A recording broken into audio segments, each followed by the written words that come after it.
Okay, so Baba, ons het nog 'n hofstorie wat jy baie graag wil vertel oor 'n sekere regter wat ingestel was weer eens op hof decorum, maar ook op wat die Engelsman sal sê brevity, op kortigheid, om dinge kort te hou. Kan jy 'n bietjie vertel vir ons van sy verhouding weer eens met 'n court orderly wat hy wat saam met hom in die hof was?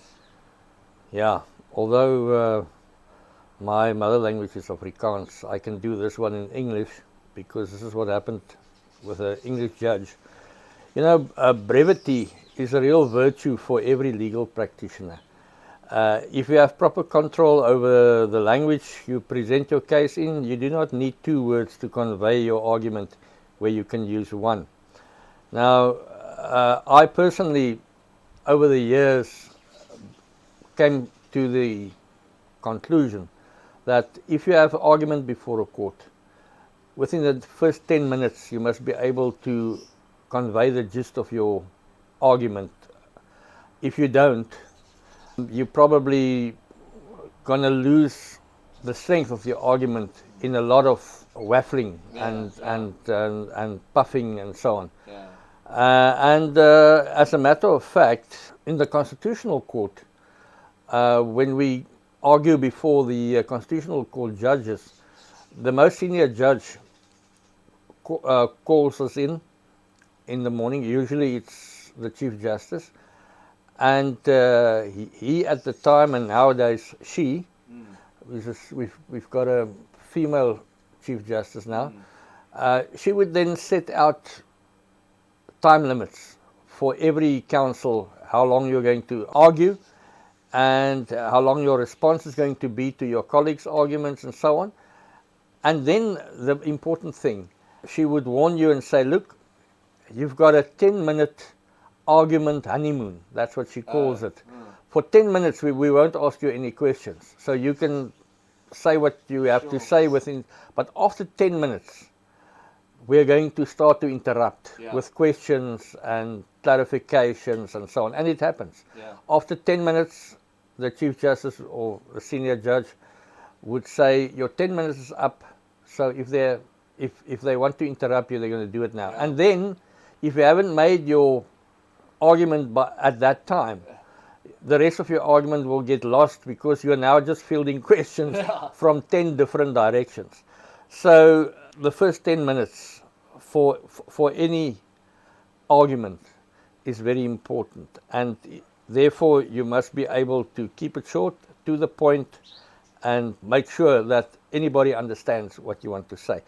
And that's not only in the Constitutional Court, that's in any court where you argue. That's my personal view.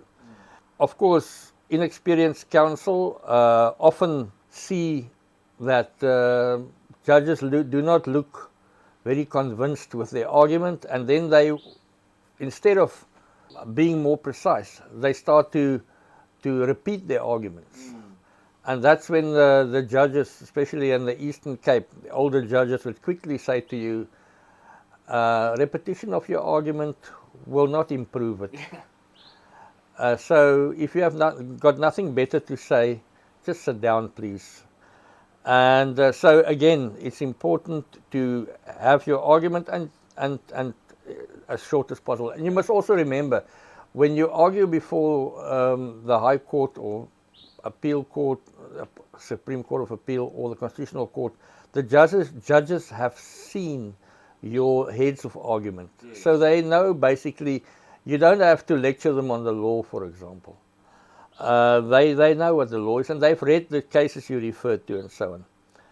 Now, it's not only for us. Some judges also can be very long-winded, and they can give judgments of 60 pages where they could have said it in 10 pages and so on. That's also, so it's not only counsel, it's for the judges as well. But there was one judge who was known, I would almost say notorious, for his brevity.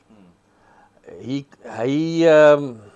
believed in the maxim of the British courts, which says that the court of first instance, and that's now a court of the trial court, Yes. is a court of first instance, that's where the case begins. Yeah. A court of first instance must be quick, right, and polite. That's what the British say. Court of first instance must be quick, right, and polite. Now that judge was definitely quick and right. Polite, yeah, no, nobody could seriously accuse him of being very polite. But then the British also say that the fact that the court of first instance must be quick, right, and polite does not mean that the court of appeal must be slow, rude, and wrong. Because the British say that if a court of appeal, their court of appeal, would be slow, rude, and wrong, it would usurp all the functions of the apex court, which is the Privy Council in the House of Lords, because that court is notorious for being slow, rude, and wrong.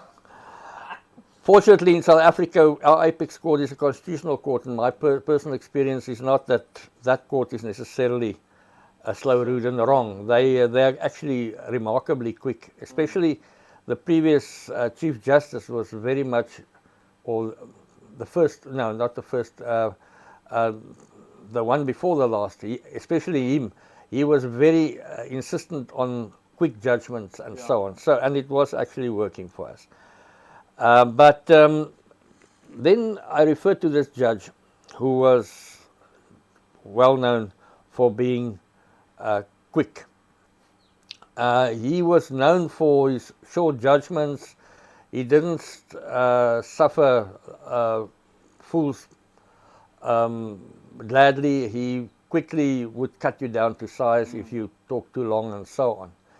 And one day he was sitting on circuit in a criminal trial in a small town doing quite a serious criminal matter in the High Court.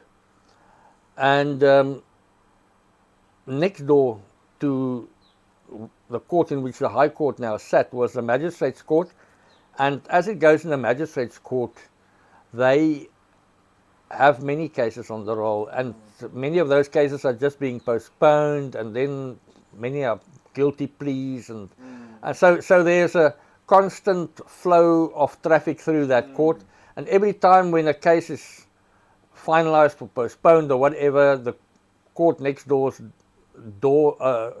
open into the corridor next to where the High Court is sitting, and then there's a cacophony of voices and shouting and so on going on. So that irritated this judge, because he's not only a quick, but he was also very protective of the decorum and the dignity of his court. You were not allowed to make any noise or to say anything or to use any language which is inappropriate in his court. So he was very strict on that. Yeah. But at one stage he couldn't take the noise next door anymore, in the corridor next door, and he said to the court orderly, a big old Zulu sergeant, he said to him, Mr. Court Orderly, won't you just go and speak to the people outside here and explain to them that I'm busy with a very serious matter here, and I don't want to be distracted by their noise there, and just tell them to tone it down a bit for the moment. Would you please? And the Zulu sergeant got up, went to the side door opening into the corridor, opened the door a few inches, put his head through the door and just shouted, "F***!" And there was a dead silence. So he came back, sat down at his table in front of the judge's bench, and the whole court was now quite yes, and worried, because the judge is very strict on the decorum and so on. But then when they thought the judge is going to come down like a ton of bricks on this poor old deputy, the judge looked at him in awe almost, and then he said, "That man beats me with brevity."